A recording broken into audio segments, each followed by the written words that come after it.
আব্বা, মোস্তফা হুজুর আইছে। কি চাই ও? আপনার সাথে দেখা করতেছে।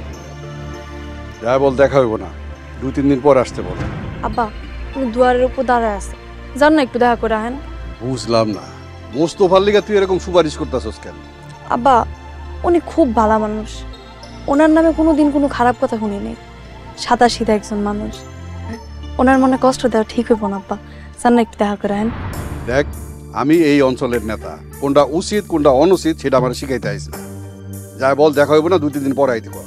আর যদি না পারোস তাহলে এনে দাঁড়ায় থাক, আমি মানুষ খবর দিতেছি, ওরে ঘাট ধাক্কা দিয়ে হাতে বাইর করে দিব। থাক আব্বা, মানুষজন ডাকা লাগবো না, আমি ওনারে যা কইতাছি ওনারে চলে যেতে।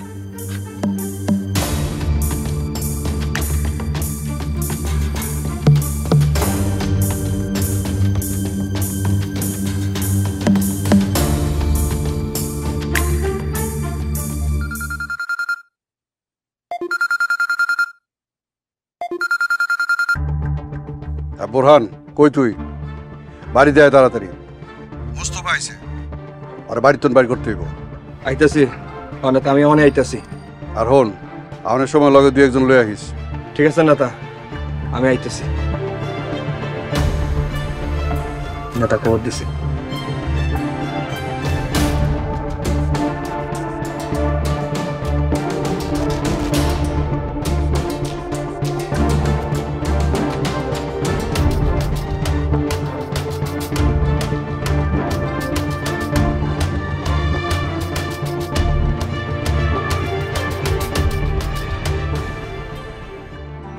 আসসালামু আলাইকুম হুজুর। ওয়ালাইকুম আসসালাম। হুজুর, আপনি চলে যান, 2-3 দিন পরে আব্বা ব্যস্ত আছে। লিমা, তুমি কেন বুঝতেছো না বিষয়টা গুরুত্বপূর্ণ? আমি তার লগে দেখা না করে যাইতে পারুম না। দেখেন হুজুর, আপনার খাড়া থেকে কোনো লাভ নাই, আব্বা আপনার লগে দেখা করবো না, উনি ব্যস্ত আছে, চলে যান। উনি কিসের ব্যস্ত? আমার লগে কেন উনি এমন করলো? এই জবাব না নিয়ে তো আমি এখান থেকে যাবো না। দরকার পড়লে সারা দিন রাত আমি এই দুয়ারে বয়ে থাকবো, তারপরে সঠিক কারণ আর জবাব না নিয়ে আমি এখান থেকে যাবো না। কিসের জবাব চান আপনি? কি হয়েছে? উনি আমার জীবন নিয়ে সিনেমিনি খেলা শুরু করছে। আমি গরিব বলে সবকিছু মুখ বুঝে সহ্য করুম, জবাব না নিয়ে আমি এখান থেকে যাবো না। মোস্তফা,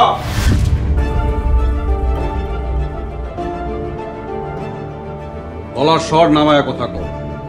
আমার বাড়ির উঠানে দাঁড়ায়া এত জোরে কথা বলার সাহস এই আশেপাশে 10 গ্রামের কারণ নাই। তুমি তো একটা মশা, এই মশা হইয়া উঠানে দাঁড়ায় চিল্লাচিল্লি করতেছ, এর পরিণাম কিন্তু ভালো হইব না কয়ে দিলাম। বেয়াদবি হইলে আমারে মাফ করেন, হক আর ইনসাফের জন্য কথা কইতাছি। আপনি আমার চাকরিটা কেন খাইলেন এ জবাব চাই আমি।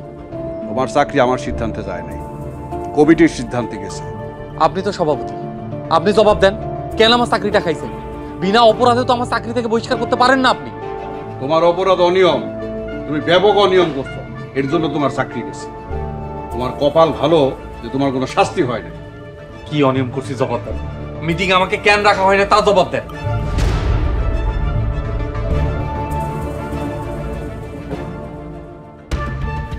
আপনারা মরবেন না, হাসরের ময়দানে আল্লাহর পাকের কাছে কি জবাব দেবেন? আল্লাহর শাস্তিরে ভয় করেন, মৃত্যুরে ভয় করেন। এই নিয়ে চল।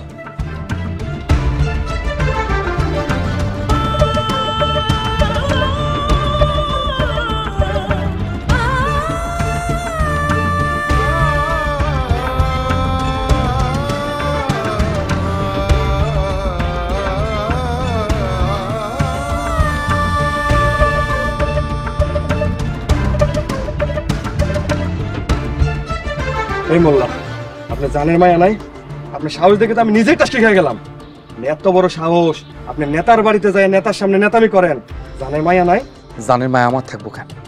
জানের মায়া থাকবো পাপীদের। একজন প্রকৃত মুমিন বান্দা কখনো মৃত্যুরে ভয় পায় না, মৃত্যুরে ভয় পায় মুনাফেক আর বেঈমানরা। আমি সবসময় মৃত্যুর জন্য প্রস্তুত থাকি।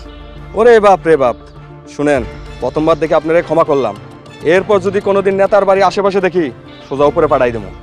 আপনাকে কালা বোরহান ভাই, আমি আপনাকে কইলাম না আমার কোনো জানের ভয় নাই। গলাবাজি রাখেন, গজারি কয়টা বাড়ি দিলে ঠিকঠাক মতে আপনার মতো লোক মাপসায় কুল পাইব না। সম্মান দিতেছি, সম্মান নেন, যান বাড়ি যান।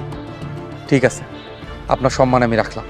আপনার নেতারে আমি 3 দিনের সময় দিলাম, এই 3 দিনের মধ্যে আমারে কেন বহিষ্কার করছে উপযুক্ত কারণ দর্শাইতে হইবে। ওরে বাবা, তাই নাকি? 3 দিনের মধ্যে যদি নেতা কারণ না দশায় আপনি কি করবেন শুনি? সেটা 3 দিন পর হইলে দেখতে পাইবেন। মনে রাখেন সময় কিন্তু 3 দিন। আল্লাহ হাফেজ।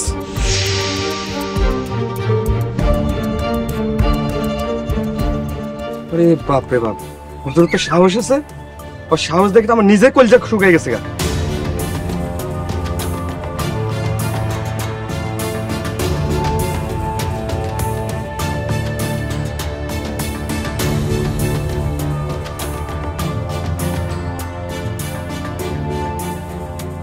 আব্বা, বড় ভাই কিন্তু বাড়াবাড়ি শুরু করছে। ওরে মাইরে টানে বসস, ওরে মাইরে টানে।